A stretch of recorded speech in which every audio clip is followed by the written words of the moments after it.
skal de have stoppet ind før, og nu er det netop Solvej Bluebrands mor til 2. Stoppet karriere. Bliver assistenttræner i Vålerenga. Og lige pludselig tilbage både på banen der og på landsholdet er nu. Med et straffespark foran over 40.000 mennesker. Kæmpe ansvar.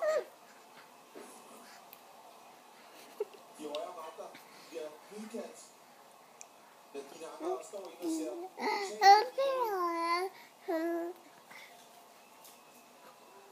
Ikke blikket.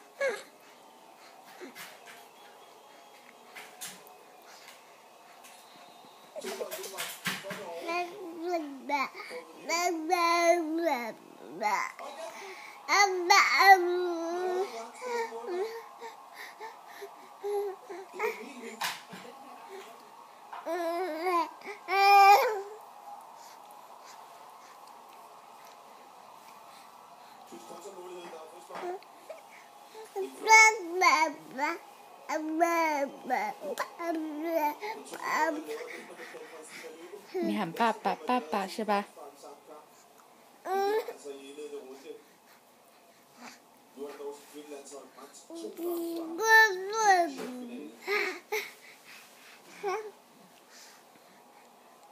？Og vel at mærke en situation, hvor det er presset